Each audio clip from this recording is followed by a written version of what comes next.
Nerd Rage Renegades.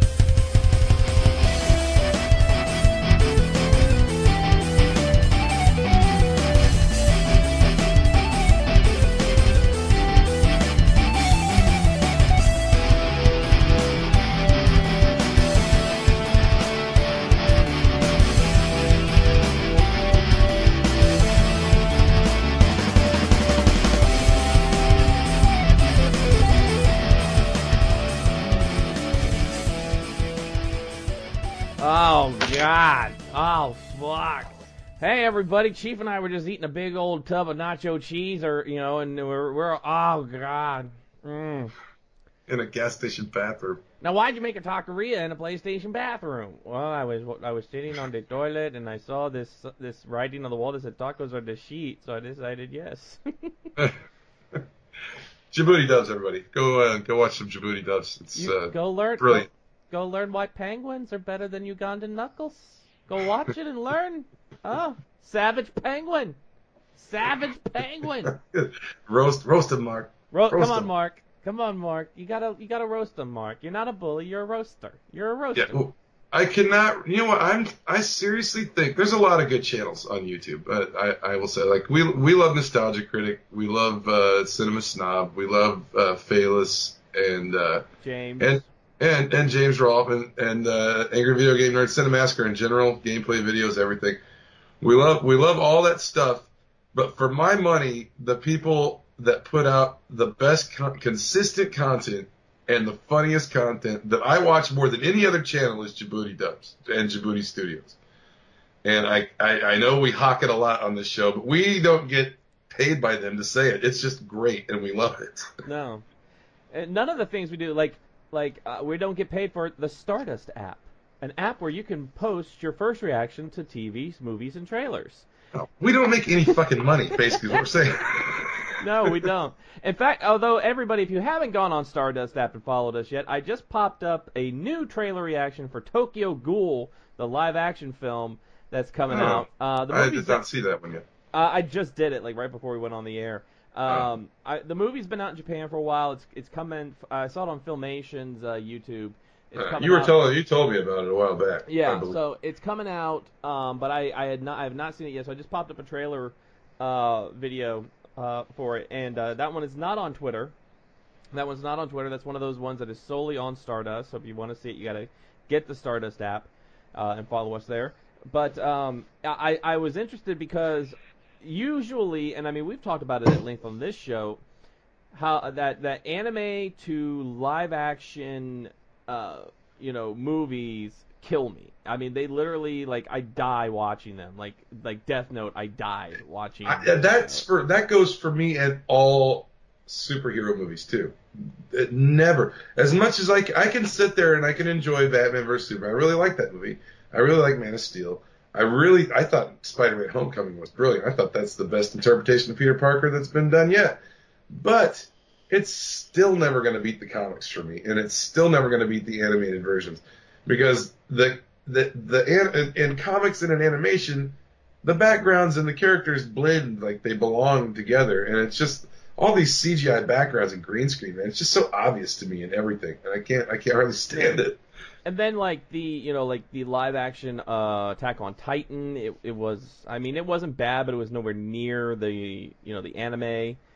You just get that sense of, I don't know what it is. It's like when the Justice League, when Batman the Animated Series, Superman the Animated Series, and then we got Justice League and Justice League Unlimited.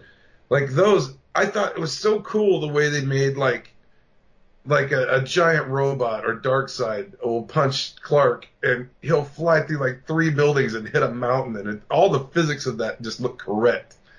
Like he flies at this like super speed through this, like a bullet going through a whatever. Yeah. And the physics of it and the way it all moves and the way animation moves and the look of it, because a human body can't possibly contort in the way that Spider-Man can contort in the comic book. Well, you see a Todd McFarlane Spider-Man, his legs up over the back of his goddamn head. Well, the other thing is, like, you look at those things and in animation, they can get it just right where you can see them going through the buildings and everything. Whereas in movies, sometimes it's so fast you miss it. Or well, there's impossible camera angles that can be achieved in animation that and if you're you talking can't really do. If you're talking a DC movie, half the time it's too dark to really see what's going on because they are.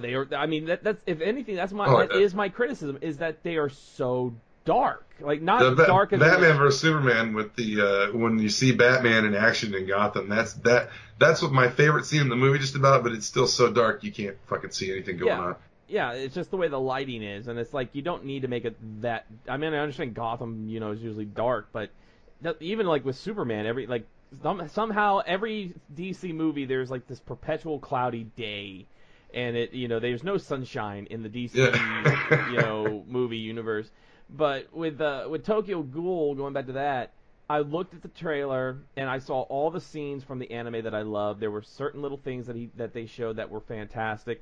Now, a lot of times the CG in a Japanese-oriented movie or create, a Japanese movie look a little wonky than, like, say, CG we see here in America sometimes. Like, sometimes it still kind of looks like you're seeing Spawn's cape from the movie Spawn. Well, I mean, you're doing anime, you can kind of forgive that a little bit. Yeah, you can get away with that. But this looks. I love Tokyo Ghoul. I love the manga and the anime. So I'm looking forward to this one.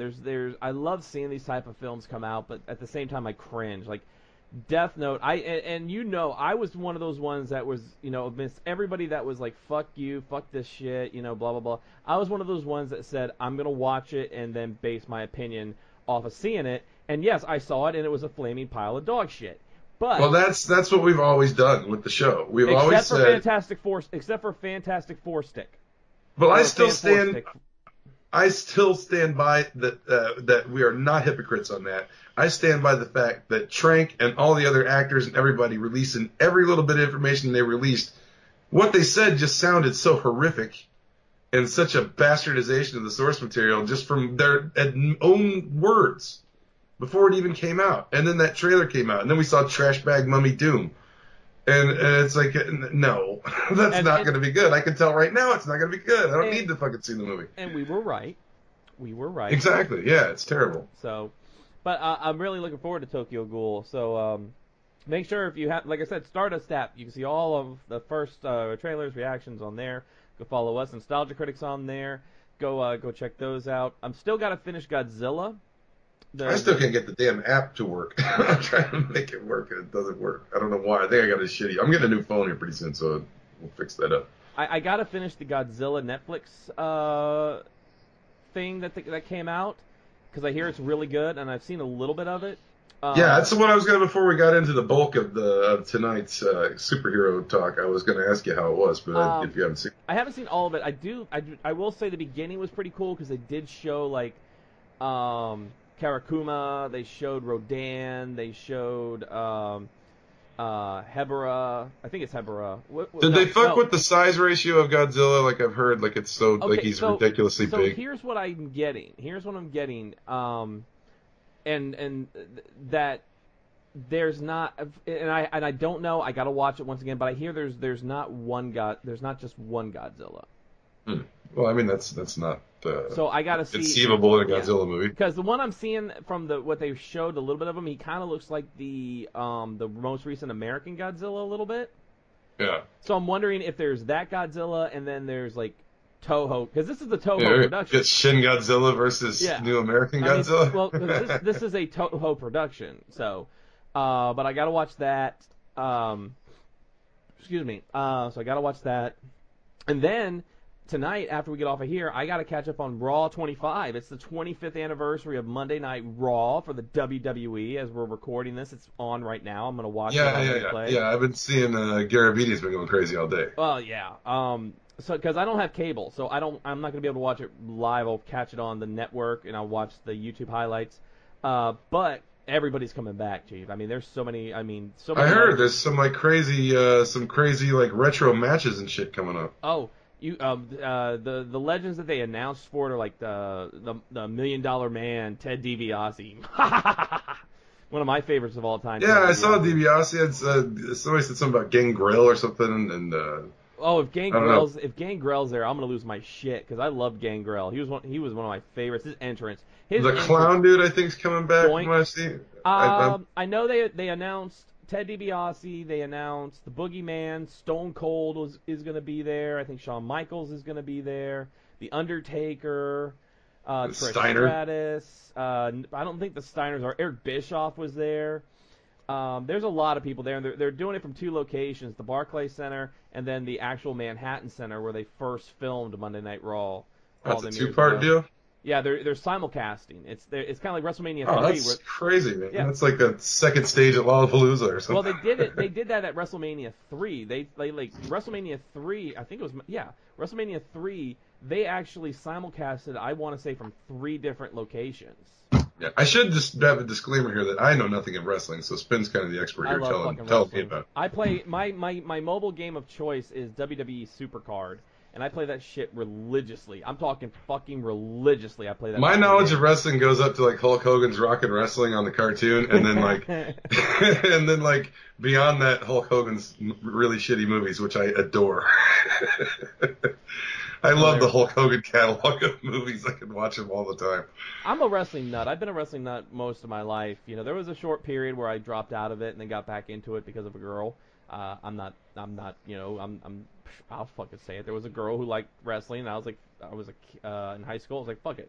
I'm going to watch wrestling again just to, have something to talk about with this girl. And lo and behold, fuck that. I got into wrestling again. So I win. I've never been. Well, like I've said, I think I've said it here before, but when my dad was a kid, he used to go to see like Dick the Bruiser and shit. Like he'd go to old school matches with his dad. His dad would take him. Brody, Abdullah the Butcher, Moose Chulak or whatever. Like they would go see. His dad would take him to see when those guys were like in their prime. You'd go see that. The Von Erichs. That was back in the day when they'd really do eye gouges and shit, and they'd really hurt the fuck out of each other back in those days. And my dad, once they started kind of the entertainment wrestling era, my dad fucking hated it. He couldn't stand it, and he made fun of it, and he said, "This is stupid. This ain't like the old days. I don't like this." So I grew up my whole life never seeing it, because the only time I ever see it was like Rocket Wrestling on Saturday morning. And lo and behold, it was always staged and entertainment. Yeah, well, he truly believed. Well, I mean, back in they went a little bit far back in the old. Well, there was no PG era. There was no PG era. You want to watch good wrestling, Chief? You go on YouTube and you look up Southpaw Regional Wrestling. You ever seen Southpaw Regional Wrestling? No. So WWE did this thing. It's 2 seasons on YouTube, and they're short videos, but it's current WWE wrestlers acting like they're 80s wrestlers. And they even have it, even the picture is like film grain and stuff like that. So there's one in the second season, and the commentators are John Cena, who is Lance Catamaran. And then you have Fandango. I like Cena. Cena's a good guy. Then you have Fandango, who is Chet Cheddarfield. And they're the commentators, and they're like, we have to give airtime to the Frenchman, Rene Beret. So then Daniel Bryan comes on, he's like, I love America! I love everything! I want you to love me because I love America! And then you just see John Cena go, what the hell? This is outrageous! He's from France! They gave us the Statue of Liberty! And he's just going off. And then they show Natalya Neidhart, they show a female wrestler, and John Cena's like, what is that? No, we don't have women wrestlers in Southpaw. That's just a tiny man. That's a very, very tiny man. But that's what's so weird about wrestling now is because through the 80s when I grew up, wrestlers, if you said wrestling was fake, wrestlers would kick your ass. There was that famous thing. There was that famous interview where somebody, I forget. Andy Cobb. I think it was staged, but Jerry Lawler. No, not that one. There was not the Lawler. Not the Lawler. Yeah. I think you're right. Yeah, a guy really got hurt. Somebody really fucked the guy up. Well, no, there was like an interviewer, and he was interviewing a wrestler, and he said well, wrestling's fake, and the wrestler slapped him right across his face on live TV and said, "Does that feel fake to you?" Yeah, I think I know what you're talking about. And there was a time when wrestling fans and wrestlers defended it to being absolutely real to the hilt back in the 80s. They didn't want that getting out that this was entertainment. That was before the internet. Yeah, and then they really didn't want that getting out, and there was some violence associated with that. Yeah. And it's a total reversal nowadays. Now they poke fun at themselves, which is something that they never used to do. They poke fun at themselves very rarely, unless it's like happens naturally. Is there blood in a match? When go watch. Yeah, well, I mean, there's no doubt that's physical strain, and I'm sure that those guys fuck their bodies up. When they get out of there, they're done, and they're literally broken people. Yeah. Most of them are, but I mean, I'm like, go look at an old Ric Flair Dusty Rhodes match, like Ric Flair and Dusty Rhodes in a cage, and Dusty is bleeding like everywhere, like the mat is covered in blood. You know, you look at the old wrestlers, and they've got like scars and notches on their heads from where they would cut themselves and stuff like that. Yeah, well, those guys came up on guys like Dick the Bruiser and old school wrestling. Those guys, and so they carried on that tradition. And then as sports medicine became more advanced and these guys getting big money doing this, they decided they didn't want to fucking fuck their bodies up, so they probably started training and doing this shit a little more professionally. But I mean, they would just do shit back then. I mean, they weren't trying to hurt each other. They had their things worked out, but they would just do some dangerous shit back then, and there was no like lifeline for it. You could just really get fucked up doing it. Well, I can tell you exactly when things started changing, and it was the Monday Night Wars, when WCW, World Championship Wrestling, run by Tad Turner, went against the WWF at the time, on Monday nights. And you would hear, like WCW would say, WWF is a taped program tonight. It's not live. It's taped. Here are the match results, and they would start giving away match results on air for the WWE product because they were they wanted the ratings, they wanted to win. I still love it. I really enjoy it. I have the WWE Network for only $9.99 a month, and I absolutely love it. Not paid. Not paid. Oh God, I wish. I fucking wish. Hey, get WWE money. We're not doing a podcast from our houses anymore. You know what? I sit there and I look at some of the people that correspond for WWE. There's one guy. I'm not going to name names. He's a big-time podcaster, and he got with the WWE, but literally the dude looks like the creepy guy from high school that would keep a shrine to the most popular girl in his closet. That's literally what the dude looks like. And I look at all these correspondents, and I'm sitting there like, I could fucking do this better than any of them and bring a lot more fucking pizzazz to this shit. I'd be like, fucking The Miz is battling tonight. It's going to be freaking awesome. Everybody, and they're all like three-piece suits and shit. I'd be like, no way. I'm wearing like, you know what? I won't wear a suit. What's the hottest shirt on the market for WWEshop.com? I'm wearing the fucking T-shirt. We're going to sell some motherfucking merchandise while I'm on camera. Or you could wear the Nerd Rage Renegade shirts that I could. are available for custom order. Custom order. You can get Nerd Rage Renegades 316 says, I just out-comicked your ass. Do you smell what the Renegades is cooking? Let's see. Nerd Rage Renegades, best there is, best there was, best there ever will be. Rest in Renegades. Comic Book Samurai. Kakeru Senjiro. Samurai. My comic book Ronin, I prefer because I'm kind of rogue. We wander the wastelands of comic book.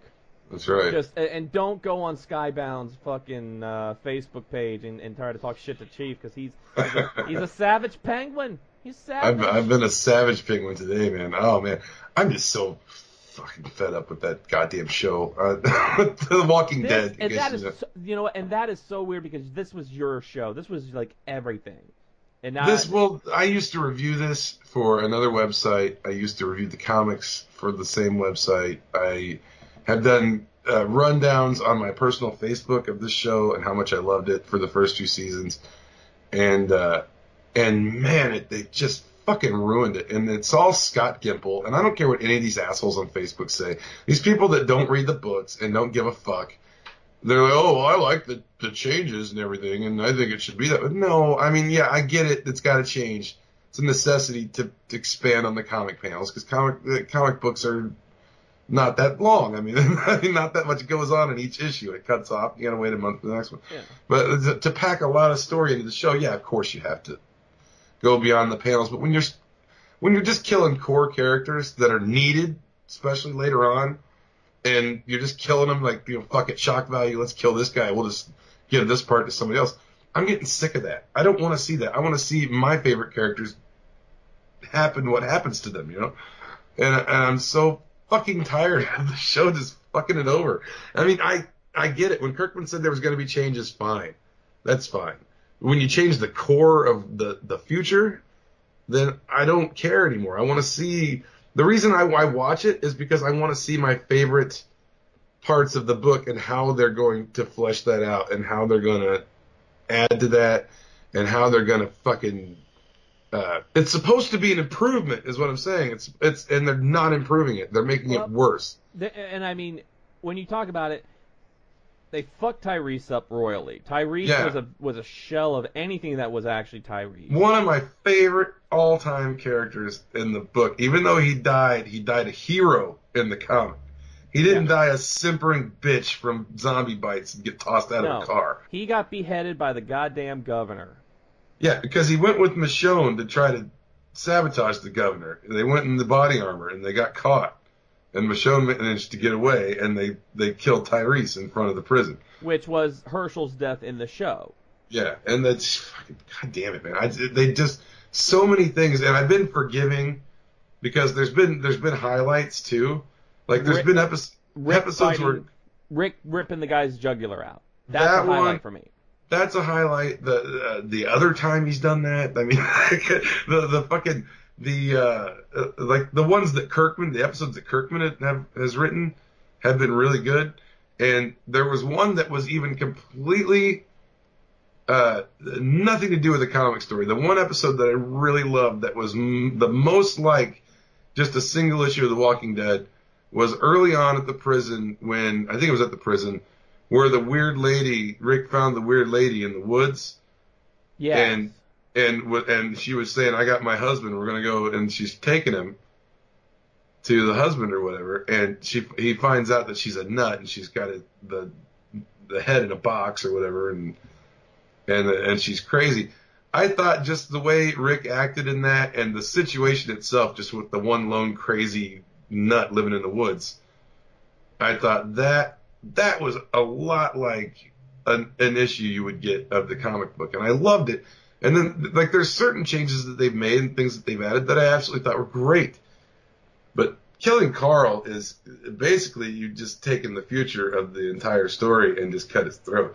And for the rumor I've heard today on Facebook is that they're going to give that Carl Lydia thing to Daryl, which, you know me, I hate that greasy, coke-bloated, bad-acting mumble-mouth motherfucker. I hate him.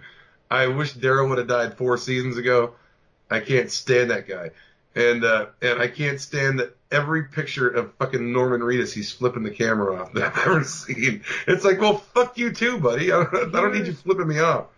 Here's my thing. Really started going, like, the one time I liked Daryl was when he was searching for Sophia. That's when I liked Daryl, was when he was searching for Sophia, when they didn't know Sophia was dead and in the barn at Herschel's farm. When he was looking for Sophia, I liked that, and I liked anything that was Daryl and Merle, because Michael Rooker was fantastic. I like Rooker. Yeah, I like Rooker. I thought he was a good addition. What I hated when the show started going downhill for me was, one, the whole fucking where's Beth? Where the fuck is Beth? Beth in the goddamn whole hospital. Episodes dedicated to her in the goddamn hospital with those people. It's like fucking boring. Now, and that seems like something that should have been more like Fear the Walking Dead, where they could have had like different characters and something. That would have been fine. Do a 10-minute montage and get back to fucking Rick, because that's what the story's supposed to be about. That pissed me off. I hated that it was like half a season to even get to fucking Terminus. You know, and that whole shit. Yeah, they just drag it. They drag the fuck out of it, and there's no reason. That book is so bam, bam, bam. The way it's the TV show and the book are night and day, and it's lost its way. It has lost its way. Yeah. And then when you get to All Out War, and before the war even starts, they kill off half the Alexandria characters that are either still alive today or they play an intricate role. They kill them off like that at the very beginning, before anything even happens. Now, yes, I was happy that they went with the Glenn death, because to me, Glenn's death always pushed Maggie farther, and especially, most recently, Negan's his interaction with Maggie in that issue was fucking spot on. It was fucking fantastic. Yeah. Oh, you mean the last one? You're talking about 174, where she goes to meet him at his house? Yeah, and he's like, you know what? Fucking kill me. Go ahead and fucking kill me. You know, I like that. I hate that was a symbolic issue, but like him burning. He finds a bat in an old barn. Like, he's got his own little farm. He's got his little crops, his sunflowers. He's trying to live on his own, trying to be a decent guy. Fuck you, grass. He curses out his grass. That's the greatest part. And he finds a bat in an old barn. And it's almost like fate. He finds this bat leaning up against the wall in a barn. And he gets barbed wire, and he makes a new Lucille out of it. Well, right after he does that, that's when Maggie shows up. And at the end, after they have their talk, and Negan breaks down and wants to die, and she doesn't kill him, it leaves the door open so that he may ally with Maggie someday. She didn't totally say that, fuck off for life, I hate your guts. She just kind of left him to his own. And there's hope for that relation someday. Wouldn't it be odd if Maggie got with Negan now? Yeah, but she's getting with that other dude. Yeah, that's true. But the symbolism of him freeing himself from Negan when he took the new Lucille out and he burned it, and then he smiled and he walked away from it, and I thought, that's Negan becoming a human being again. Yeah, and that's the thing that people on these forums, on these Facebook groups, these pages, they don't understand. Like, as soon as Negan killed Glenn, it was all, oh, fuck Negan, he needs to die, I hope Rick kills Negan, or I hope Michelle or Maggie kills Negan. But if you read the book, you understand Negan has a part to play, and he's going to play it well. If they kill Negan off this season, they are the biggest bunch of fuckers, because Negan, his whole thing, him and Rick are the two, they have so much good stuff lately in the books. I mean, yeah. Negan with the Whispers is a very intricate part, and it shows you're losing the best of Negan if you get rid of him. This war shit, everybody hated Negan during the war. Yeah. It was after the war, when he was in Rick's basement and Carl started developing a more father-son relationship with Negan than he was with Rick, because Rick didn't have time for him. All that shit, Negan's reformation and his becoming a new man through all of that will be lost. And that is the most interesting, best part of the character. Yeah, it's just that, all that shit, and this is why I've always said, this is why you have to, talk me down sometimes. Like you had to talk me down with Deadpool, the movie. Because people, they get like this, they hype shit up, or then they spout their nonsense. They don't understand that there's stuff in the books or character traits that should be, that make these characters what they are. That makes me like it. And you're going to fuck it up, I don't like it anymore. I mean, and everybody out there, there are the people that are fuck Stan Lee, he didn't do shit, it was all Jack Kirby, or fuck this, or fuck that. Anybody who had their hand in creating a character or creating a world, they had a hand in it, and they created it a certain way and gave these characters traits and abilities and reasonings, and that's why they're so fantastic. When you take a character, Tyrese, for example, who was Rick's right-hand man in the comic book, was a fucking badass with his Rick's fucking conscience. Hammer. He was Rick's conscience, by the way. Rick, at that point in the prison, Rick was a fucking wild animal and would have killed fucking anybody, and didn't really, and he was ready to fucking off all those prisoners.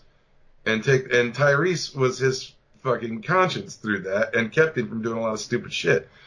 In the show, he was just, bro, I'm carrying this baby around. That's the other thing I don't like. I don't fucking give two shits about Judith. No, should have been long dead. What long dead. She has to be carried to Terminus by Tyrese, and then, oh my God, where's Judith? Judith, I'm sorry, people. Judith died in the book when Lori was shot in the back with a shotgun and crushed her to death. Yeah, fell on her. Forward. Somebody, that was Uni's husband. Now, he was saying that the baby was shot, and we had the on-air argument that that's not the case. I mean, it was out in the public. We actually straightened it out on the show, but we did have that argument about how the baby actually died. Yeah, we straightened it out. But yeah, so I think that we could beat this horse, until it's fucking. I didn't mean to go off on a rage because we had a whole thing planned tonight. But I mean, man, I spent the whole day. I'm still defending. I bet you I've still got comments coming in, and I've been knocking them like swatting them like flies because they're idiots. I've gotten to the point where I've stopped reading a lot of things on Facebook. Not just your, not saying your stuff, but I'm saying a lot of stuff because I'm just tired of dealing with fuckers. And I still make my snide comments. Like I made one last night. I put a post up on Facebook because people were. I guess the Eagles are going to the Super Bowl. Okay. Yeah. So my Facebook feed was all like, oh, Eagles, Eagles, Eagles. So I put up a post that said, I am loving this eagle love, these majestic creatures. And I saw that. And I put like a whole explanation of like the golden eagle and a picture of a golden eagle. And I guess other than you and one other person, Sherilyn, nobody got my joke. I'm like, come on, it's funny. I think Jess liked it too. Yeah. There was a few. But I'm one of those, I can't fight anymore. I have got so much stuff on my mind. I can't fight. Yeah, you've gotten to the point I've been at for a long time, but I mean, just lately, I've just not had any tolerance for it. Well, it's just mainly been like this whole thing with Marvel and with Alonzo leaving and Bendis leaving, and I'm happy about that, by the way, I gotta say. But I'll probably get called a man child. Man child. We're man child. No, but there've been a lot of things from last year. Been a lot of hardship and tragedy going on that we don't talk about on the air. We talk about it between ourselves. Yeah. But for both of us, there's been a lot of bullshit going on for like the last year and a half. And so yeah, every once in a while, I just get tired on my Facebook feed of seeing this just plain stupidity. I mean, it's not. I mean, it comes from all different places, but lately I've been finding it really hard to not say something. That's why. And I've been doing it, and I regret doing it because it just makes me look like an asshole. But I mean, still, I can't take it. And when somebody's saying something that I absolutely know is wrong, I cannot stop myself from telling them that you're absolutely wrong. That's why I've been delving into the video games. I'll go shoot some zombies or something. Which I did. You gotta, Chief. You gotta get this game. It's called The Evil Within. You could probably pick it up pretty cheap. The second one just came out, but you gotta pick up the first one. There is some Lovecraftian stuff in that, dude. Well, I'd probably be into that because I love that shit. So I mean, not like old gods or anything like that, but just the atmosphere and the look of the world is very Lovecraftian, and it's created by the guy who created Resident Evil. So right there, and I was playing it today. I got to like the third chapter today, and it's a lot of, it's almost take Resident Evil, mix it with like Hellraiser, and that's kind of what you get. You get this like Resident Evil Hellraiser mix. Huh. I saw a preview for the new Hellraiser, by the way, coming out. I did too. It doesn't look too bad. It looks a lot more like what makes Hellraiser good. Which I do have a trailer reaction to that on the Stardust app. Go check it out, everybody. Check it out. So let's get into the meat and potatoes. Let's talk. We got like 30 minutes to talk about this before we get into our comic book reviews. I did 30 minutes of bitching about The Walking Dead. You know what? Hey, let me just say this. I like that form. I like that we get. We have some shop talk at the very beginning, then we get into the meat and potatoes, and then for those who want to stick around for the comic book reviews, you can do that.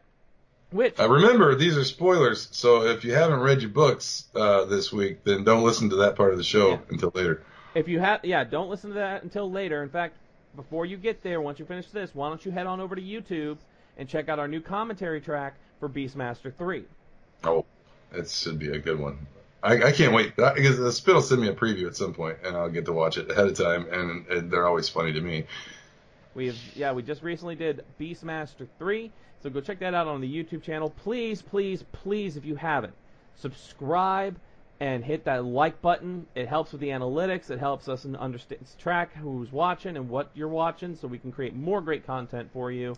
And I do want to say a special thanks to the people that joined me the other night on my 4-hour live stream of Blue Reflector. Thank you to all of you guys that were in there, the few comments that I got.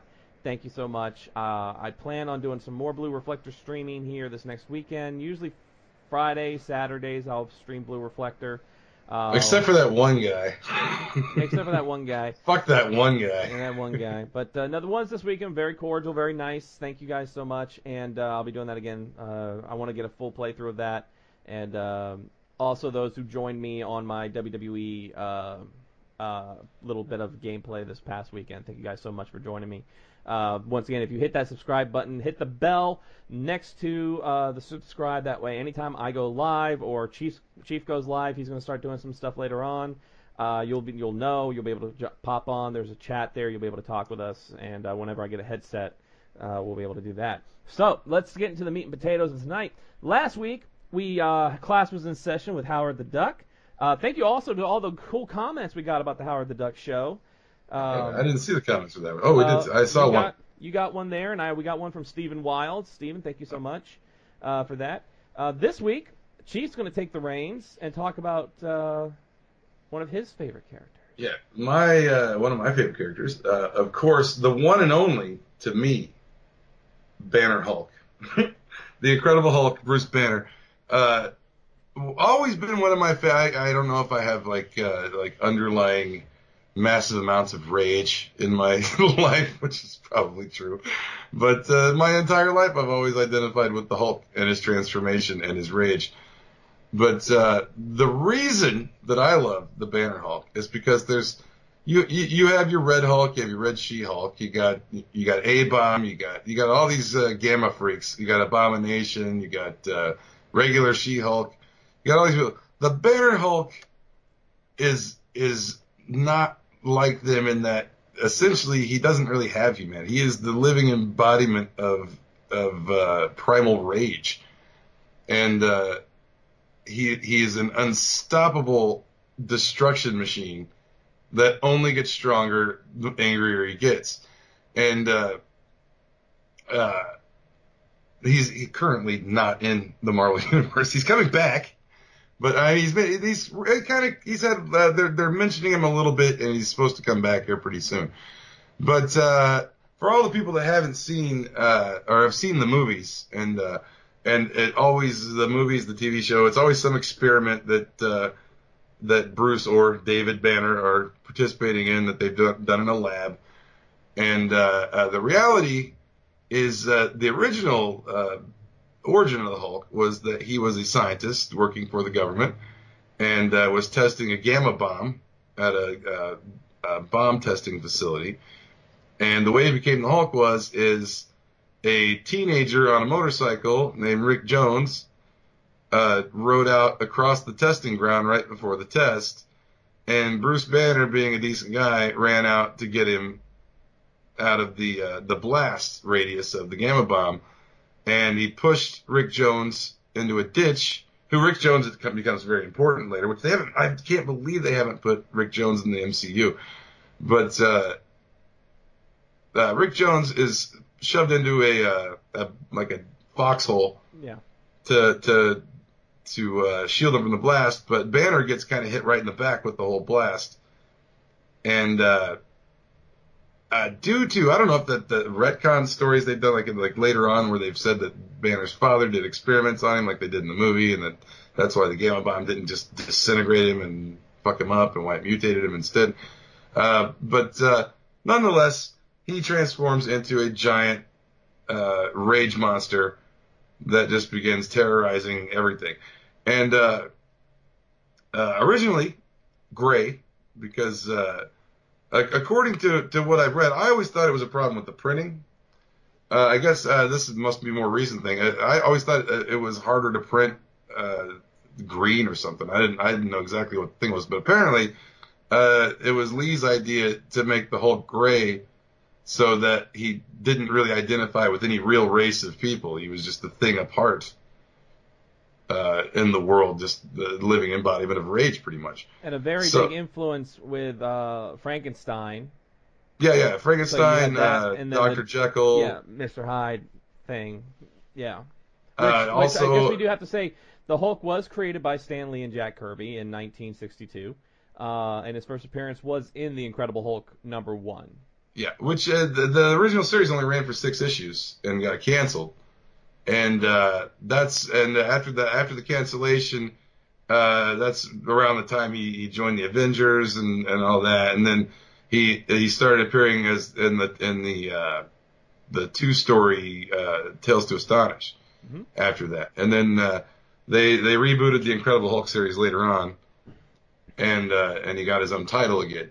But I mean, through all the different, definitely one of the most important core characters to the Marvel Universe. The Hulk has, I think, been involved in every major event, and then not only that, you've got Planet Hulk, you got World War Hulk.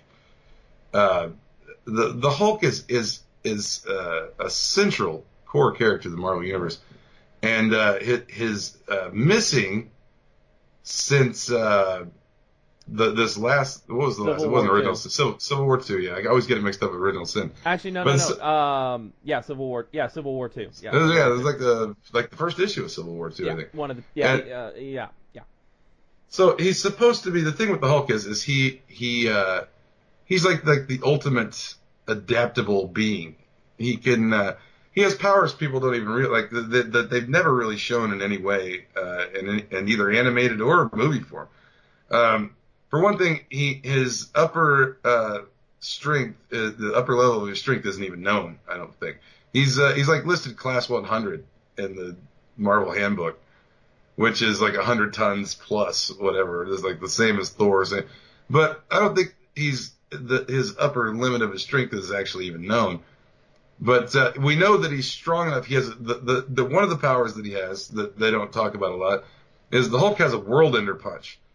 He can literally punch the ground on a planet he's standing on so hard he will shatter the planet's core and just disintegrate the planet that he's standing on. So he can do that. He can also see astral beings, which I assume would encompass spirits, ghosts, things from other dimensions. He can see Doctor Strange in his astral form. He has the ability to see astral beings, which a lot of people don't seem to realize about the Hulk. And he can also adapt to living in the vacuum of space.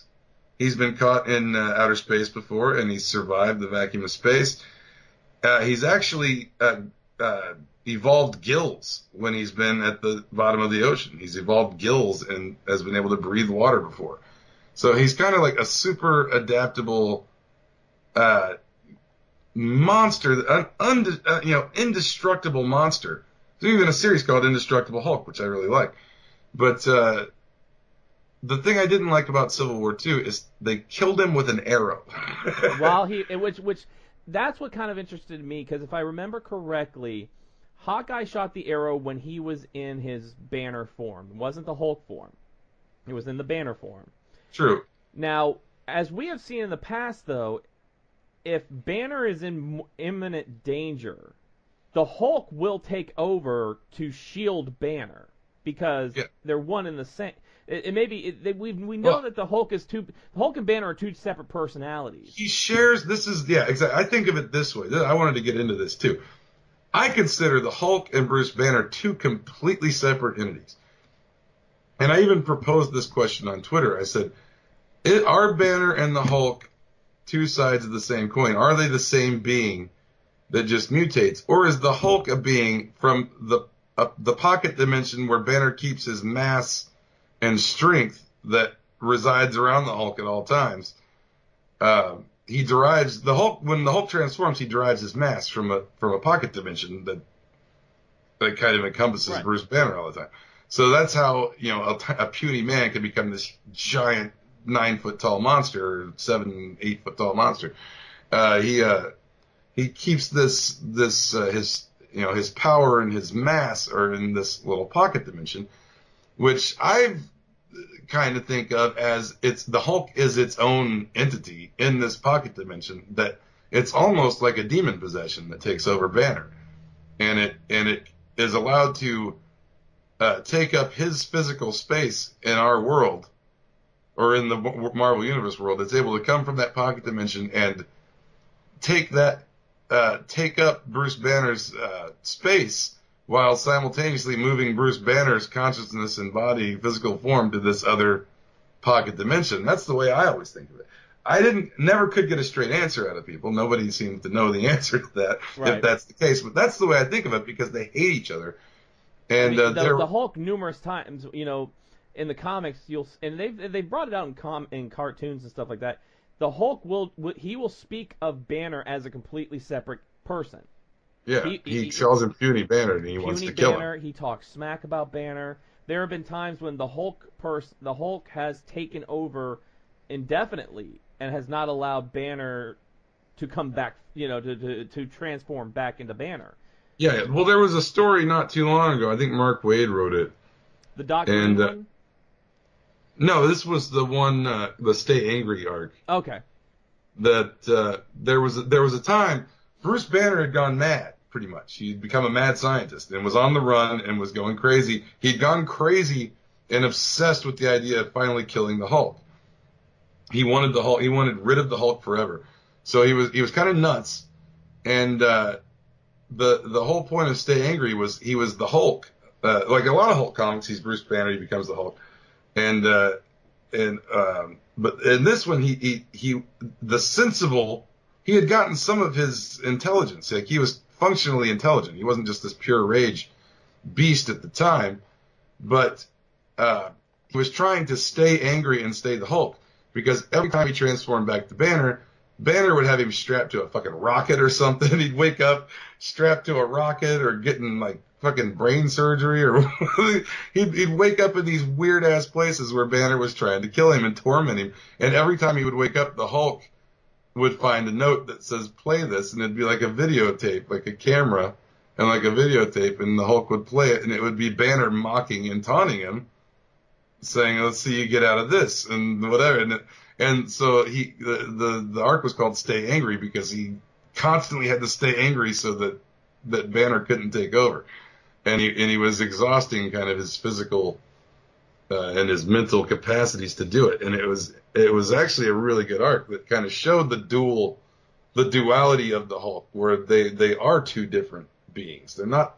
They're two different beings that occupy the same space in our universe that have to share space. And it's that's one of the other reasons why I love it, because it's so weird and sci-fi and complex, the relationship with Banner and the Hulk. Now it gets a little more interesting when you discuss not only Banner Hulk, but that also in there is Grey Hulk. Yeah.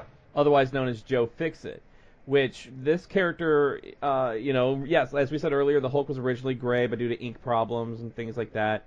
Yeah, or whatever the truth of that is. The truth is. That's when he was the mob leg breaker for a little bit. He had amnesia. And that was when Peter David took over as writer of the Hulk, which Peter David is a fantastic writer. Yeah, great writer of the Hulk too. And I like his. I think he did some Star Trek and Star Trek novels. He did X Factor. So the Grey Hulk is literally the one he's the bad personality. Yeah. He will do all the really bad things, but he's not unintelligent either. That was right around when McFarlane was doing him too, I think. Yeah. I think McFarlane did some of that. And he's kind of, in that way, he kind of looked a little bit like maybe like Gargoyle or Hammerhead a bit. Yeah, he just and he wore a suit. The Hulk wore a giant suit, which was kind of funny. And he's shown up from time to time. The Grey Hulk has. But the way they put it, the way Peter David kind of wrote it was that it's kind of like split personality, that you got Banner, and then in Banner is Green Hulk and Grey Hulk. But when the transformation happens, because of the Green Hulk and his power, he usually will overtake Grey Hulk, and that's the Green Hulk's the predominant personality that will manifest. Not that's the Grey that's Hulk. the gamma rage monster that that is kind of uncontrollable rage. Yeah, and with the Hulk, you get the other Hulks. Just to touch on them for a little bit, first you get SheHulk, which is Jennifer Walters, which is Bruce Banner's cousin. Which was a car accident that she was in and had to get a blood transfusion. She had to get a blood transfusion, which, interestingly enough, was one of those arguments that led to Chief and I. It was one of many incidences that led to Chief and I creating our first show that we ever did, because someone on Twitter was somebody had asked a question about the origin of She-Hulk, and they said, oh, well, She-Hulk was exposed to gamma radiation. So to which I came back and said, actually, no, she had a blood transfusion from her cousin Bruce Banner, which the Banner's blood mixed with her blood, which made her become the She-Hulk, which She-Hulk retained. She can Hulk out. We've seen She-Hulk Hulk out, but for the most part, even in Hulk form, she retains her intelligence, she retains her common sense and her reasoning. Which I attributed to the fact that she never got hit with a full blast. That's exactly what you're saying. She never got hit with a full blast of gamma. So she just had the blood transfusion, and so she retained some of her humanity. So this person was like, well, it was still getting exposed to gamma radiation, and I'm like, no. It was gamma-radiated blood that she came in contact with. Now, you could say you're arguing semantics about that. Well, and it's not radioactive. Essentially, it's gamma-mutated blood. Yeah. It's gamma-mutated. It doesn't necessarily contain radiation anymore. It's just the cells have mutated. But I think when you're talking about the origin, if you say she was exposed to gamma radiation, that's a completely separate thing. That implies that she was hit with a blast of gamma radiation, and that's not the case. Yeah, that's definitely not the case. So you have that. You have Red Hulk. Yeah, which is Thunderbolt Ross. To jump back a little bit, traditionally, one of the cool things about the Hulk that I've always liked too, being who I am, is that the Hulk is a rebel. He is a rogue agent throughout the world. He is a monster of scary proportions. When people hear the Hulk is coming to their town, they flee. The Hulk's main enemy, really, throughout the Silver Age was the U.S. government, the Army. And, I mean, he had supervillains and stuff, but he was constantly hunted by the U.S. military and still is in some cases today. Well, he did go work for S.H.I.E.L.D. for a while, but recently. But one of the Hulk's main nemesis was the military. The military was constantly after him, and a lot of times he was fighting Thunderbolt Ross and running away from Thunderbolt Ross. And eventually, he becomes the Red Hulk. And they've allied together at times too. Yeah. Now you also have a new Red Hulk, Robert Maverick. Now, this character was introduced in U.S. Avengers. I want to say it was in U.S. Avengers, and now he's also Red Hulk, but basically, now he actually was in New Avengers Volume 4. But as Red Hulk in U.S. Avengers, which happened last year in January, this Hulk, it's kind of like they call it a Hulk plug-in, where he can become Red Hulk, but only for like an hour. At a time. So he's a Red Hulk, but he's not, it's only for an hour. So it's not like... Was he in that, I'm not real familiar with that character. Is he from the, when they had that, like, superhero program thing that the government was doing that Red She-Hulk was trying to bust into? He first started in Avengers Standoff, so it was in 2016. I mean, he's a very brand new character. Okay, that's probably why. I don't follow hardly any of the other new Hulk characters. Like I did love the Red She-Hulk series. Which is Betty Ross. Yeah, that's Red She-Hulk is one of my favorites. Red She-Hulk was kind of an anomaly too because she could go full Hulk. She was Thunderbolt would become he become huge like the Hulk, but he still had his faculties and stuff too. He was still a smart guy. Red She-Hulk has 2 stages. She can become like Jennifer Walters and become like just a big red woman that looks totally normal, but she's big and red and strong. And then there is a second like Super Saiyan level of true Hulk out Hulk that Betty Ross can achieve, that she does, and there's a great arc with, like we were talking about last week a little bit, with Man-Thing, Machine Man, and the Nexus with Red She-Hulk. That's a really good arc if you ever get a chance to go find it.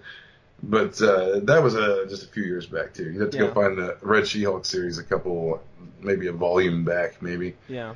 There's also Lyra, who is from an alternate timeline. She's a She-Hulk. That was the daughter of Thundra and 616 Hulk. So she's an alternate future She-Hulk. And then, of course, you have the new one, Amadeus Cho. Yeah, and well, you have Hulkling too, which is. Well, yeah. We don't discuss Hulkling. No, I hate Hulkling. I We hate don't it. discuss Hulkling. But those are your main core Hulks. The thing with Banner is the fact that when you talk about Banner, he's first of all, wasn't Banner part of the Illuminati at one point? Yes. He's Doc Green. He was Doc Green, Yeah, and him that's and Beast would play chess together. That's right, Doc Green. He's been an Avenger. He's been a Defender.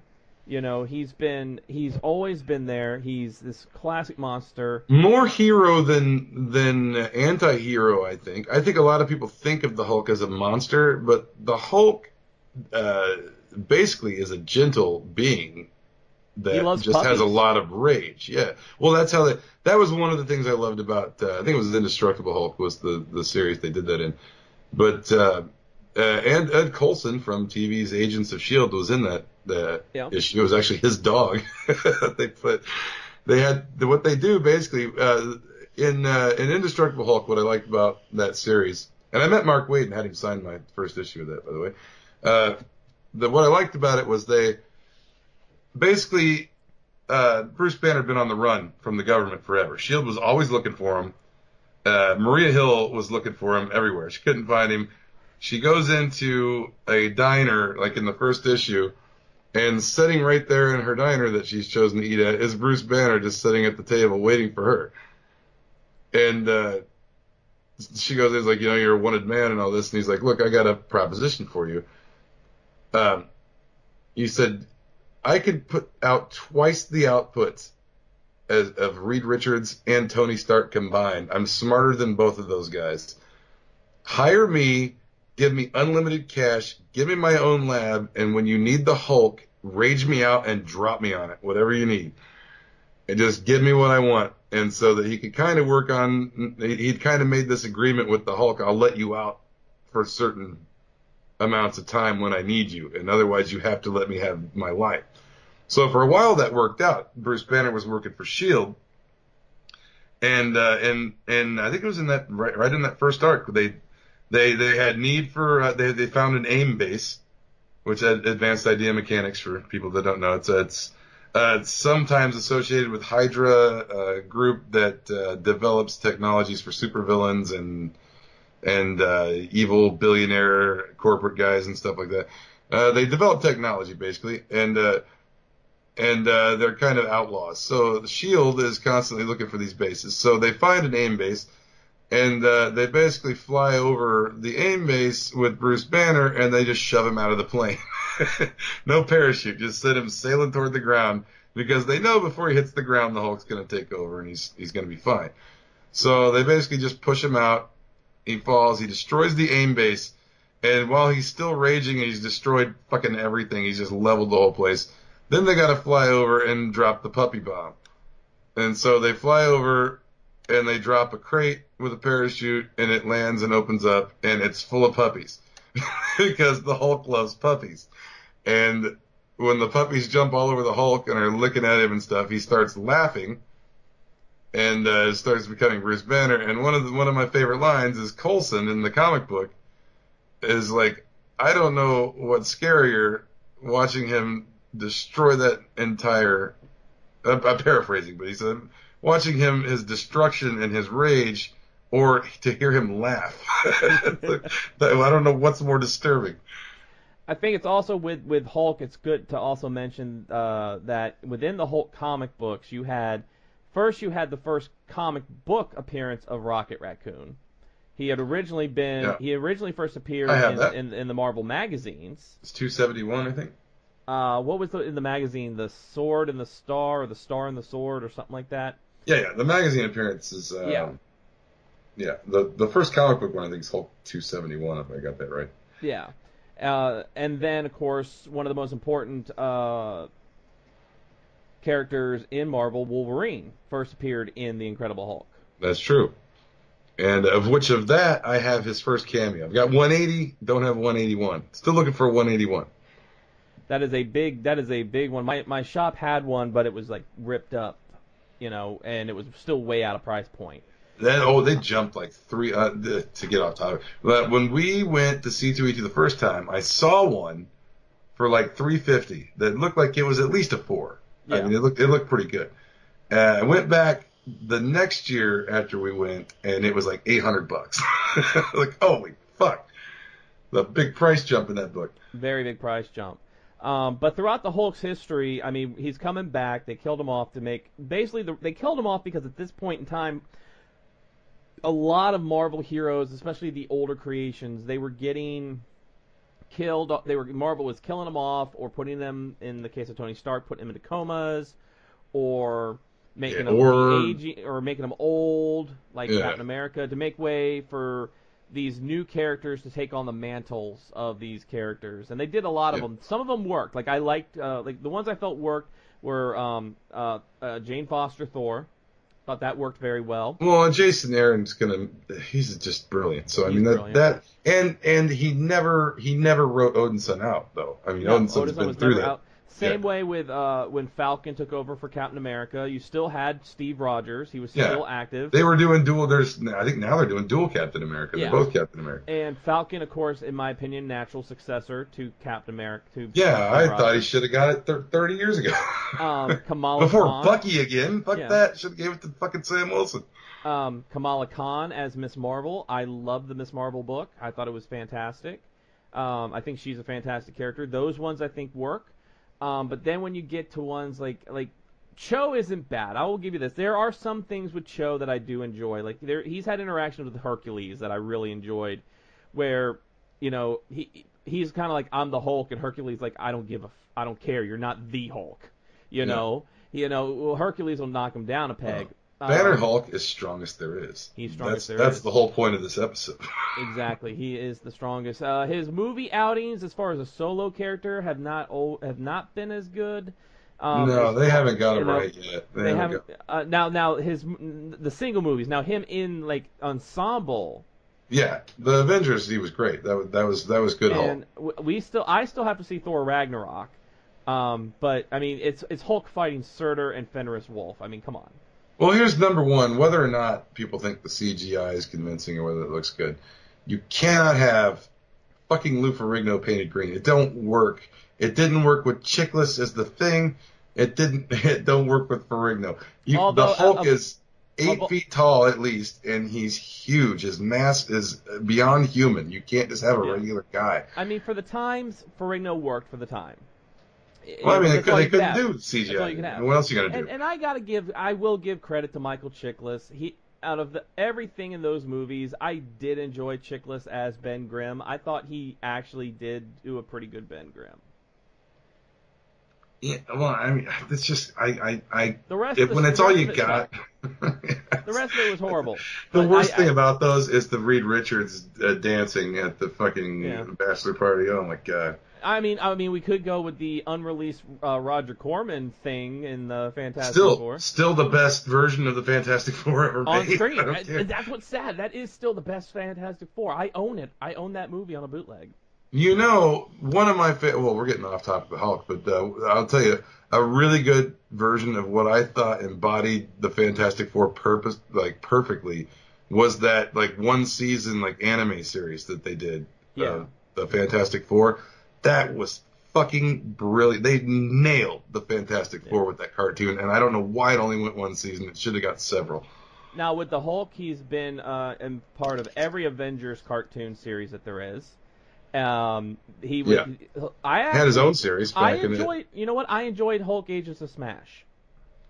Not too bad. I saw a couple episodes of it. It was a little kiddie for me, but it was pretty good. There were some good episodes. Like, there was an episode with Ghost Rider that was actually really, really good. Like, Ghost Rider and Hulk like go to hell and fight demons and shit. A couple of episodes of Ultimate Spider-Man I dug too, because there was one with Deadpool that was pretty good. Oh, and you're talking about the old school like Hulk that was like the X-Men, Spider-Man Saturday morning cartoons, right? That Hulk. No. Just recently in the Ultimate Spider-Man, they had the. But you were mentioning earlier. Back in when Spider-Man and His Amazing Friends first came on, the original Spider-Man and His Amazing Friends with Iceman, Firestar, one of the best Marvel cartoons ever, because they guest starred the X-Men. They had all of Spider-Man's villains would come on there. Australian Wolverine. every once in a while they'd have some one-note bullshit one, like a video game guy that nobody ever heard of. Like, but a lot of times they'd like the Chameleon would be like the villain, or like the X-Men would show up in it, or Captain America was in one or two. When that show was on, they had the double. It was like an hour, like superhero Marvel hour or something. And when that show came on, it was the Incredible Hulk had a cartoon series then, and then it was Spider-Man and His Amazing Friends, and they showed them like back to back early on. Well, the Hulk series got canceled. Like, I think maybe it did one season, maybe two, and they got canceled. And Spider-Man and His Amazing Friends went on a couple seasons. Well, but there was an original old 80s Incredible Hulk show that I really liked. Well, in the 90s there was one as well, because in the 90s when you had the X-Men, the X-Men cartoon. Yeah, I remember that one too. Yeah, there was a Hulk one. Do you remember, off topic again, but do you remember the old Thing cartoon where it was like some kid and he could turn into like the Thing? That sucked, yeah. Like the Thing ring. And they're like nothing to do with Ben Grimm at all. Ben Grimm at all. But another good one, if you want to see the Hulk on screen, another good one would be what was that one? Hulk the Monsters one. Yeah, that's a good one. That's with like Monsters Unleashed. Or something? Yeah, the Shield team of monsters. Yeah. Called? I can't remember what they're called now. The Howling Commandos. Yeah, the Howling Commandos. I thought they had some other maybe, but that one was actually pretty good.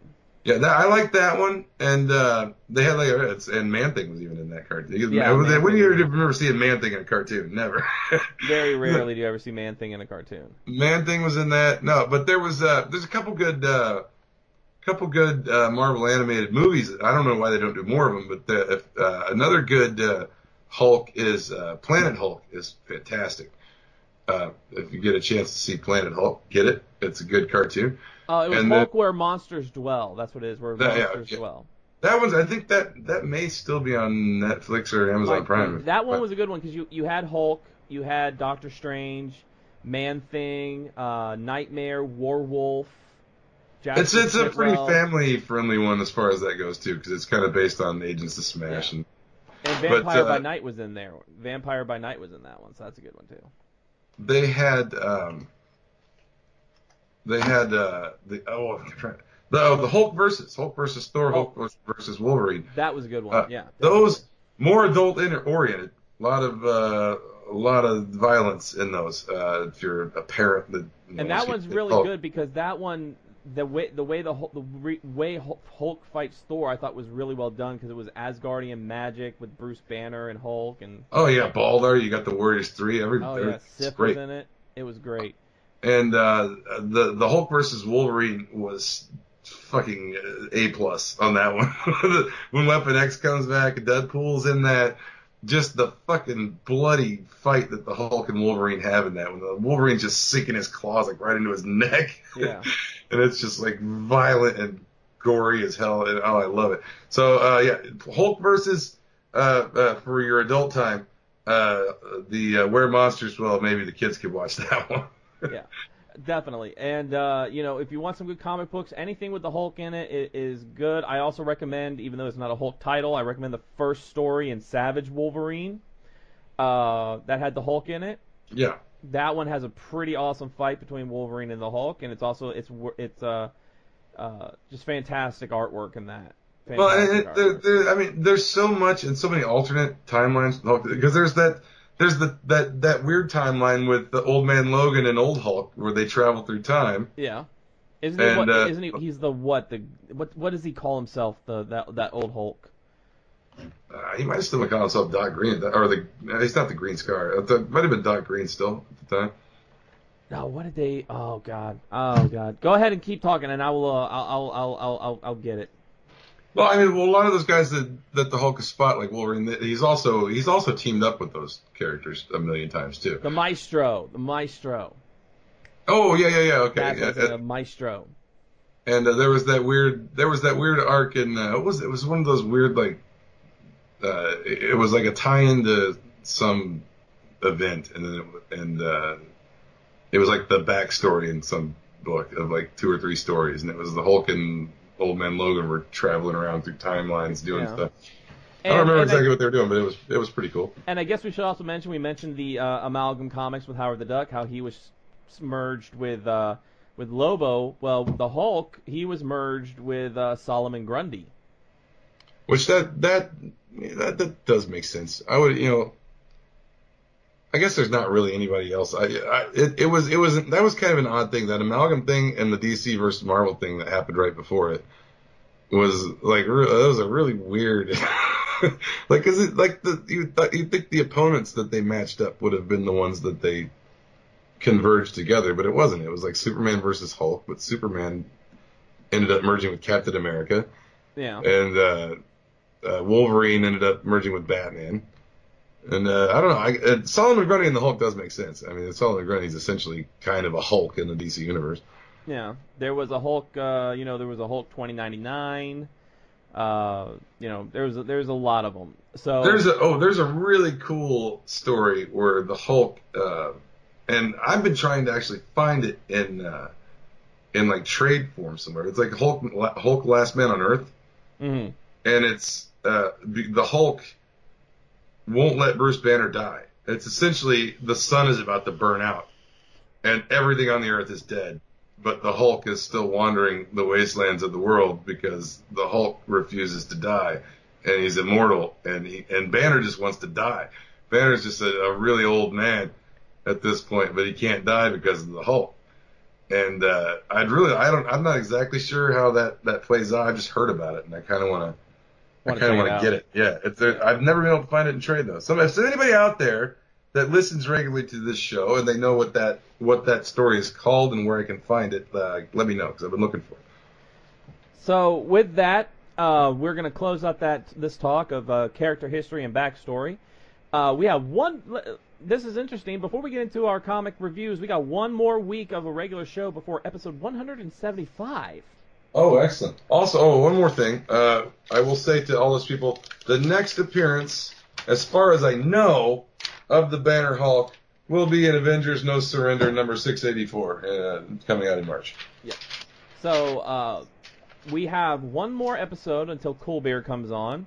And anybody who ever listens to one of our every 25 episodes knows that with Cool Beer, it's a lot of comic talk. We'll be talking Doomsday Clock, Metal. Oh, man, so much. We got all of Rebirth, Doomsday Clock, Metal, what's going on in Marvel, the big shakeup with Alonzo and Bendis are gone, and I know I'm pretty sure Cool Beer's a big Bendis fan. I'm not positive. I think Civil War II was still going on when last we talked to him, so we'll probably do a little closeout on, not Civil War II, Secret Empire. Yeah. So we'll probably do a little closeout on Secret Empire. But next week, once again, a regular show. And, Chief, I think continuing with our education of the masses, what do you say we go over to the DC side and give some history on John Constantine? That sounds good to me. Hey, we're talking comics, you name it. Let's do it. All right, let's do that next week because he's got a new animated series that's going to be coming out here shortly on the CWC. Oh, yeah. I'm looking forward to that.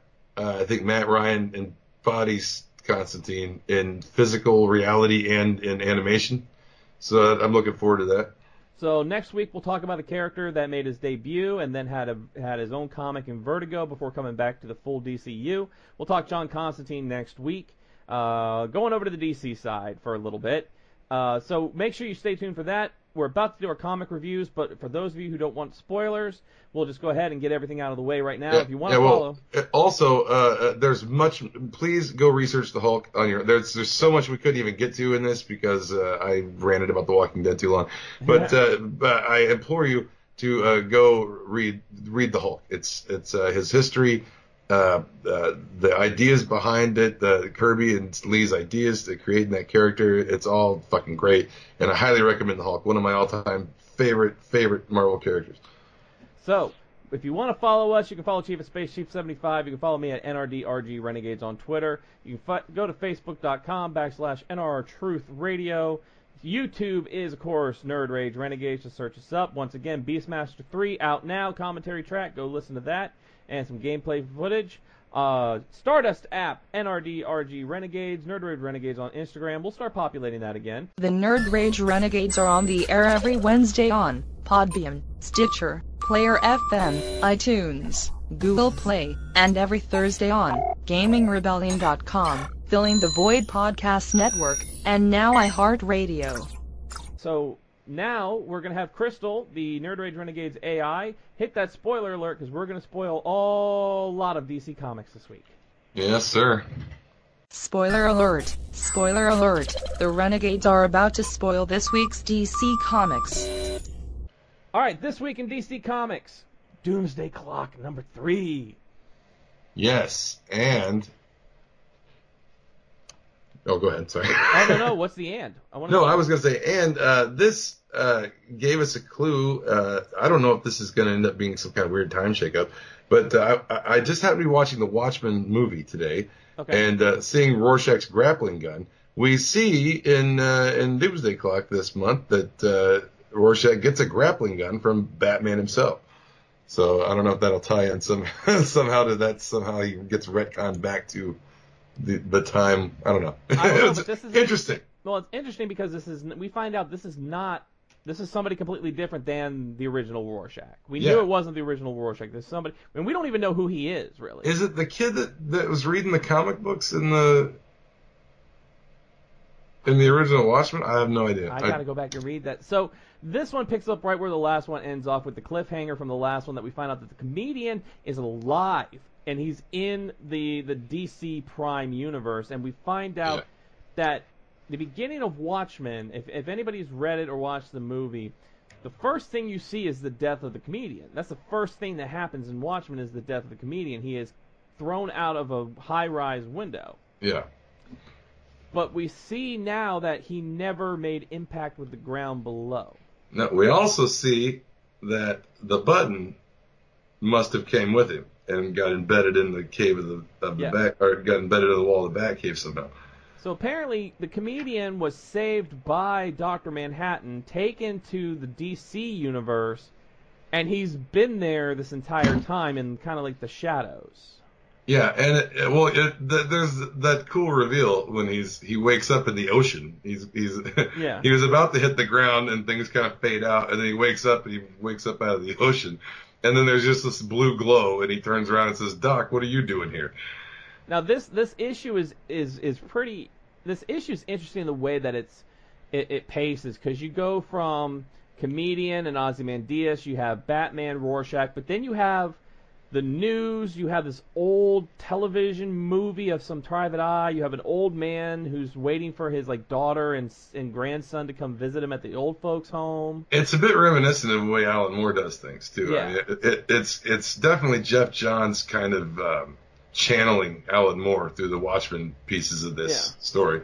It's very Tarantino in the fact that it's the scene, to me, the scenes don't go together. They're all cut really weird.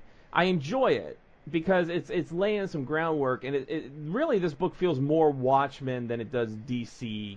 It does. It feels a lot like and the DC's loosened up the language on this too. A lot of cursing in this. They're allowing them to curse in this story, which is odd to me for a regular mainstream DC book.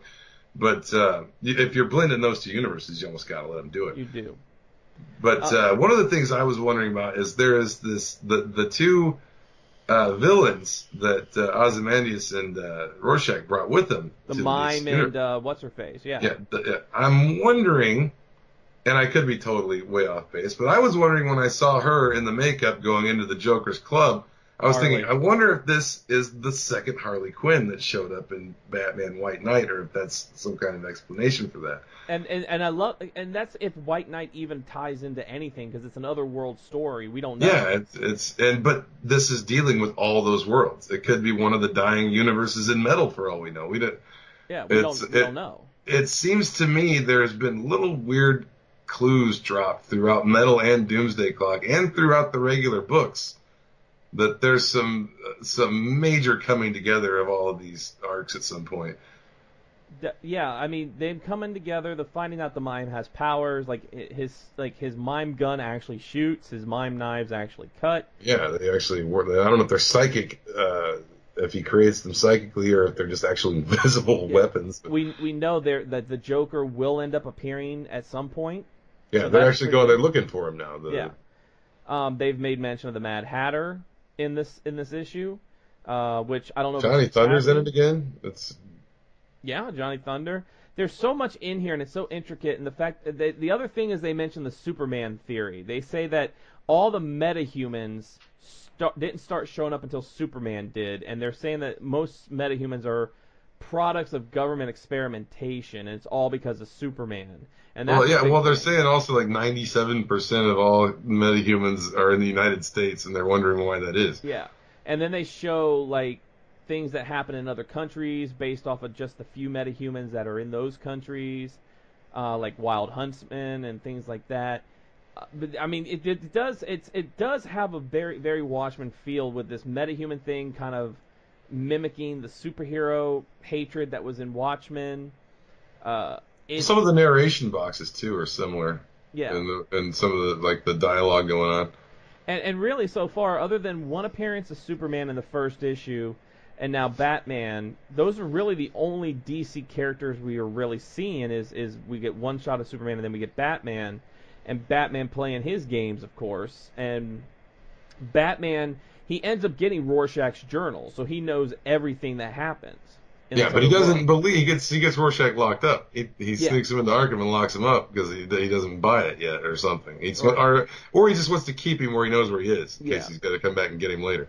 It's still very much 3 issues in. It's still very much setup to me. It's still very much setup of everything. Yeah, they're it's like a chess game. They're putting the pieces in place. That's why it kind of feels like Jeff Johns creating something huge and kind of channeling Alan Moore and mainstream DC and kind of merging it together in this weird convergence. Yeah, we get to see who Rorschach is. We don't know who he is. But Jeff Johns is still moving all the players into place. All the pieces, he's still putting them in place before the game actually starts. And I kind of like that. It's revealed that Dr. Manhattan is on Earth now. We know he's there. He's in the Prime DC. Yeah, he's in the Prime DC universe, and that's what I like the slow burn. I think with this you want a slow burn on this. You don't want something quick and fast. Well, I think if it was anybody but Johns, it would get annoying. But I know Johns' work, and I know he's building something, and I know it's going to pay off if I keep reading it. So, I mean, because everything he's done, it's just been everything I've read by Jeff Johns, like Blackest Night through the end of the Green Lantern run that he did. I was like, man, the guy's a brilliant guy. Yeah. So definitely this one, I would have to say this might be the Renegade pick of the week. I'm instigating the Renegade pick of the week here. So I think this would be the Renegade pick of the week. Would be Doomsday Clock number 3. Yeah, well, the other, I would agree. I would say that was my favorite of the week. I'd say that that gave me the most oh shit moments. Like, oh crap, this is insane. And so that was there. The only other book I think we both read was the new Raven series. Now with that Raven, it's Raven, the daughter of the demon, I believe it is. Yeah. I want to get that right with the 4% on my phone, so I can go and make sure. Oh, hello there. Oh, daughter of darkness. Okay, yeah. So yeah, with that one, now with this scene, to me, this is a follow-up, and it is. This is a follow-up to the Raven miniseries that they did about a year or two ago. Maybe a year ago or so. So they did a miniseries of Raven where she goes and lives with her aunt and uncle and basically goes to like regular high school and things like that. Yeah, see, I didn't read that, so that's good to know because that was not explained in this at all. Exactly. So yeah, this is a follow-up. So she had gone to regular school, made friends. There was still stuff that she had to do with her powers and everything. So that's where, like, at the beginning of this, where she's sitting with all those teenagers, that's why it's not the Titans. These are the friends that she made going to school. Well, they don't know anything. They don't know about the Titans. They don't know about her power. They don't know. They just think she's a regular person. Yeah. It delved a lot more into her backstory. Her mother in the cult and things like that. And in this one, I'm still trying to figure out exactly what's going on. There's another character that is causing illusions and Azura or something like that. Yeah, and it's almost like they're trying to lead up to maybe like Trigun coming back or trying to come back. Yeah. That's you get that weird reveal at the end, and I don't know what the fuck's going on. That was it. The reveal at the end. I'm not going to say what it was, but the reveal at the end was pretty weird, and it made sense with the title because it was like the girl, like it was called The Girl with the Anime Eyes, and I was like, oh, are they talking about Raven? But the last reveal that I was like, okay, that's where they got it from. Okay, I got that. It looks pretty good. You know what? I tell you what I liked about it a lot is it didn't have a lot of teenage drama bullshit in it. It had that one scene in the beginning, and then it just took off into action, and it was just all magic and shit like that. It was good. It was a good. This is a good little like side story book. Yes, you probably should pick up at least the trade of the original miniseries just to kind of understand why Raven is in this environment. You know, she's not with the Titans right now. But I like Raven stories. I like stories of Raven in the New 52. Raven she's a very complex character that I think people who just watch Teen Titans or Teen Titans Go, they don't fully understand the history of Raven. It goes way, way back. And, she was just recently, actually, she was in that Super Sons arc, too, with Teen Titans. Raven has powers that really a lot of, like, even Batman is wary of. Trigon, she's the daughter of Trigon, and Trigon is basically a world-devouring demon. Yeah. And very dangerous. That the Titans and the main heroes have come up against multiple times. And which John Constantine likes to gamble with his sons. He does. We'll talk about that next week. Next week we'll get the Sons of Trigon. And I love the Sons of Trigon. Actually, they're kind of humorous characters. They're kind of like the Three Stooges of the demon world. Yeah, they're pretty funny. And speaking of John Constantine, I read Hellblazer this week. It's the second part of the Bardo storyline. So John Constantine, he's in San Francisco. He fucking hates being in San Francisco.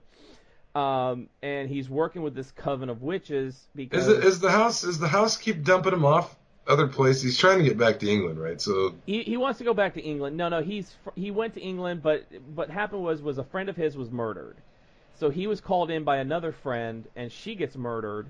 Right. And I've read like one or two issues of this arc, so I don't know what the hell's going on. So he's basically there's a guy in San Francisco who he wants to cleanse the world of the unclean, and he's been killing them with the manifestation of this ancient deity that is supposedly rules over the existence between heaven and hell. Is he still teamed up with the one girl, the sorceress lady? Yeah, he's still teamed up with her.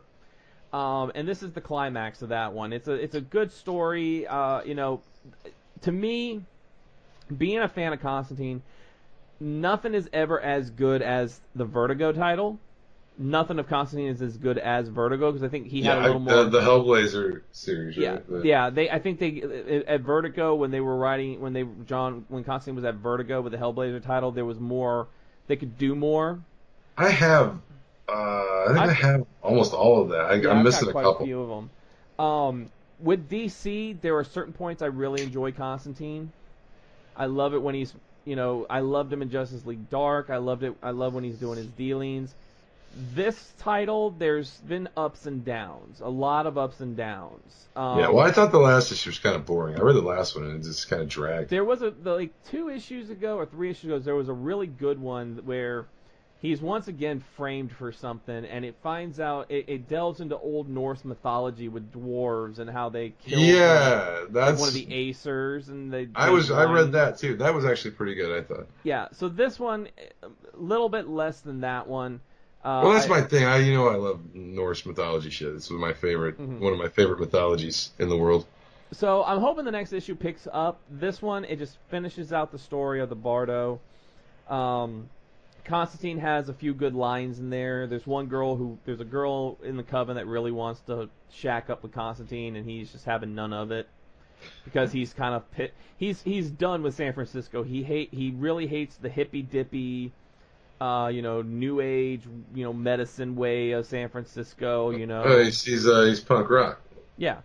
And in this one, they do somebody's talking to the police because he's being framed for murder. They're like, bleach blonde, Billy Idol looking type hair. What was that issue? Was it a couple issues back? I don't remember which one it was, where he did the flashback to when he was young and he was like in the punk club. Yeah, that was doing That was pretty the funny. dwarf one. So not bad, but needs to pick up a little bit. Yeah. Well, Constantine's kind of like there's certain heroes, I think, certain characters that are better in a group than they are on a like there's certain ones that just I don't think can hold their own book. I like Constantine if he's with Swamp Thing or with Zatanna. Like with the Signal, I like Duke with the Bat family. I don't know that I'm going to dig the Signal with Duke running his own team and doing his own thing. I don't think I'm going to dig that very much. I like the nighttime scary Batman family. That's what I. Yeah. And you did Action and Flash? Action, Detective, and Flash. All three. We got this week with we're still in the Booster Gold storyline on Krypton. One of the interesting things I thought about what actually basically happens is they end up going like 10 or 15 years past Booster Gold's time to a different planet. The time machine just takes them there. And they come to find out that it is a planet that is full of Kryptonians. And they're under a yellow sun. Zod had actually completed, apparently, since they left Krypton, Zod, and no mention of Jor-El yet, if Jor-El survived, but Zod used the space fleet to repopulate a planet under a yellow sun. So they would have Kryptonian power. And you find out that Zod had been scheming a lot for a while. He had his family, his son and his wife and his family were trapped in the Phantom Zone. And he managed to pull his family out of the Phantom Zone, and then they took the space fleet and recreated Krypton on a new world. And Zod is like the ultimate leader. And so when Booster Gold and Superman get there, this basically a big some sort of robot thing is there with this big statue of Zod, and says, "Greetings, welcome to whatever world this is. You are welcome here, and your presence is most welcome if you kneel before Zod." So when you get there, and Kal-El just won't do it. He's like, "Never. I'll never do that. Don't care what the story is. I'm not doing it." And Booster Gold's like, "Man, we really have to blend in here. We cannot be going around screwing up time." And this is another one of those hypocritical Superman moments where he just knows better than everybody and just fucks everything up. So they eventually get attacked by an Eradicator, and they think it's an Eradicator that followed him from the time before, from the Gotham from the last issue. But the Booster Gold's android robot analyzed it and said, "No, this Eradicator was created here on this planet within the last few months. So they have Eradicators here." So eventually it gets you find out that the real Eradicator is there, and that these droids are his Eradicator army, and they all work under Zod. And one of the most interesting things I found out about this, and I don't know if it's going to be an upcoming thing or if it's going to be wiped out of continuity, out of possible continuity, because they're going to have to travel back and fix all this somehow with Booster Gold and use the time machine. But right now they've had to go into the city in disguise, and they're captured. They put Booster Gold's android companion inside the busted up Eradicator body that Superman busted up, and they're pulling a Star Wars, and they're acting like they're prisoners, and they have the fake Eradicator lead them into the city. But they all get found out because the real Eradicator shows up and says, "I've been following you since you got here, Kal-El," and you're fucked, basically. So they get a big fight with the Eradicator, and he's got to distract the Eradicator while Booster Gold runs off to find parts for the time machine because it's crashed. But like I said, one of the interesting things I found out about in this issue is they make mention of the Earth Krypton War, and it happened, and like Booster Gold, he's got that android robot that travels with him and talks to him. For life of me, I can't fucking remember what the thing's name is, but it tells him, says something about, you're not aware of the Earth Krypton War, and Superman's like, what's the Earth Krypton War? He's like, I shouldn't have said that. Forget I said anything about that. Like, it hasn't happened yet. So I'm wondering if there's going to be an event coming up that's going to be the Earth Krypton War at some point. That's made mention of. But so far, I think that wraps up with Booster Gold going to get the. He goes to find the alloys to repair the time machine, and that's when we get Lorzod, the son of Zod, shows up and just clobbers Superman, and that's where it leaves off. So next issue, Superman's going to be fighting the son of Zod, Lorzod. So that was a pretty good issue. I love Action Comics when it's off planet and it's just weird Superman space shit, and so I really enjoyed that about it.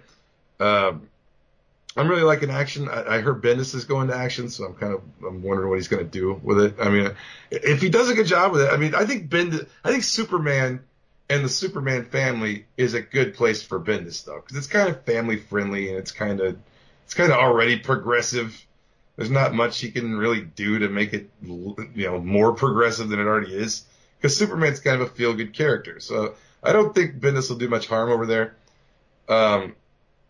The other book that I read this week, that was pretty good. And then the other book is kind of wrapping up, not quite wrapped up, but kind of wrapping up the Clayface situation over in Detective. Basically, the first victim, whatever, and then like this group has taken over Arkham, and they've supercharged Clayface so that he's out of control.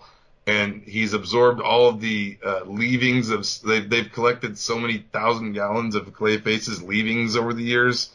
Batman and Tim Drake had him like stored in a vat in the Belfry, and somehow Clayface gets access to that. So he's like 500 feet tall, and he's just destroying Gotham.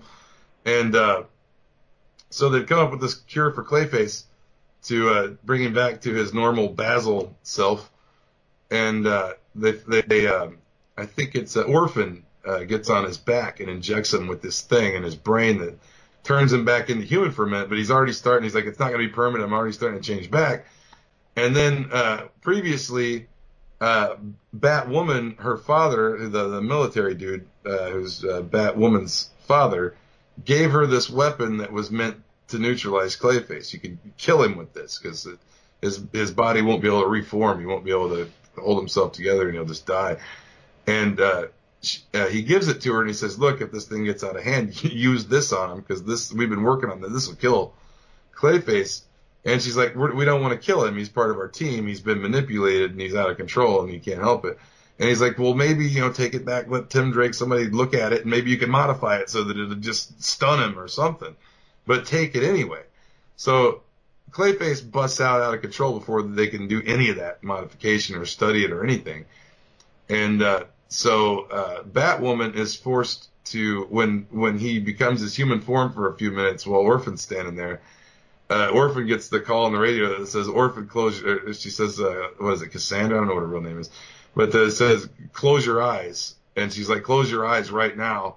And then the next panel is Batwoman's got that rifle aimed, and she just blows the fuck out of Clayface, blows his brains out right there in the street, and that's where it ends. So I don't know if that's the end of Clayface permanently, but it sure seemed a hell of a lot permanent. So that was pretty good.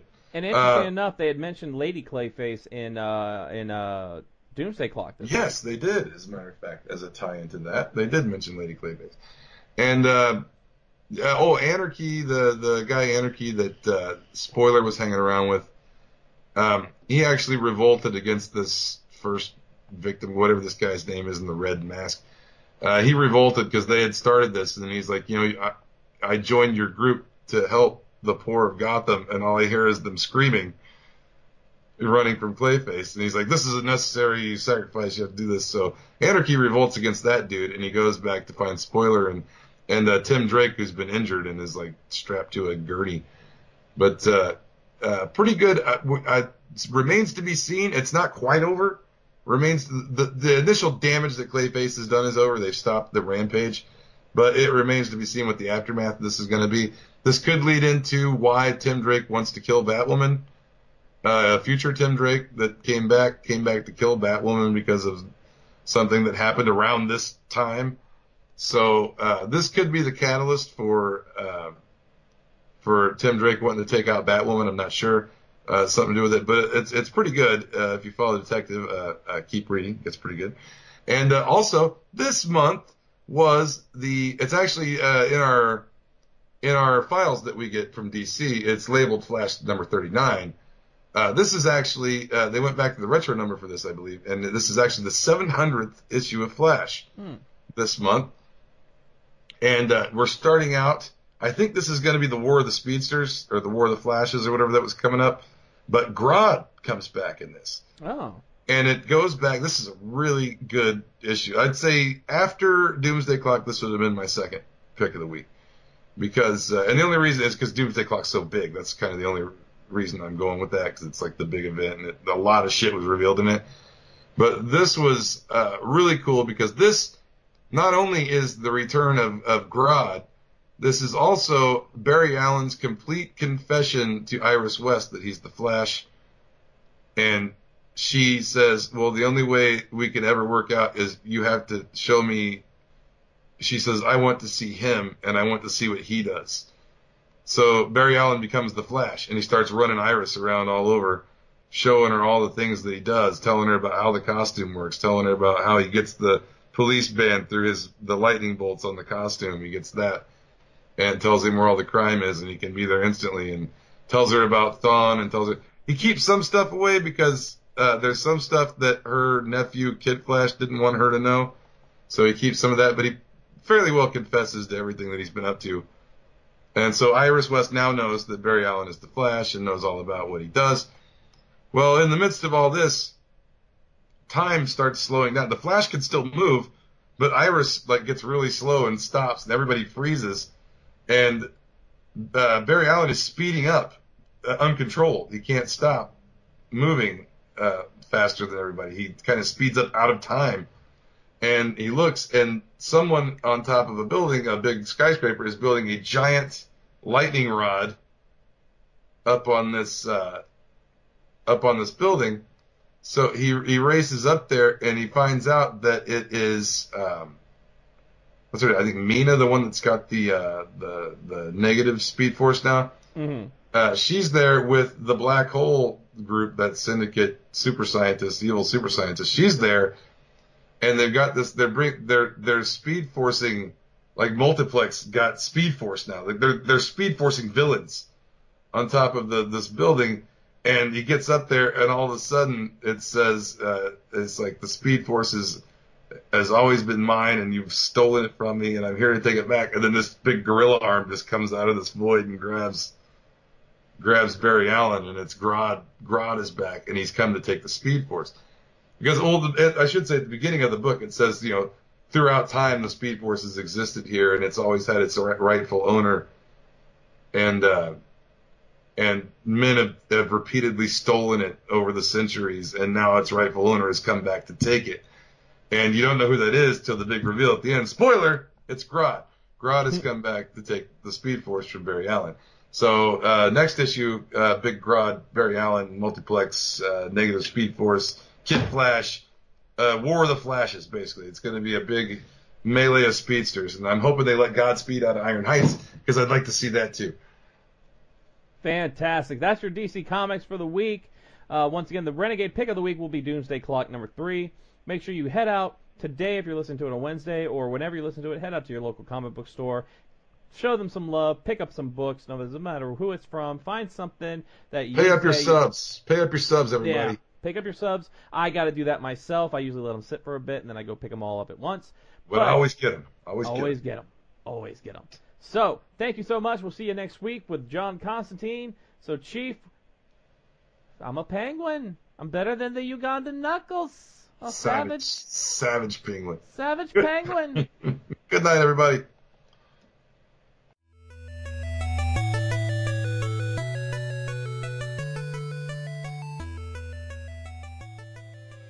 Nerd Rage Renegades.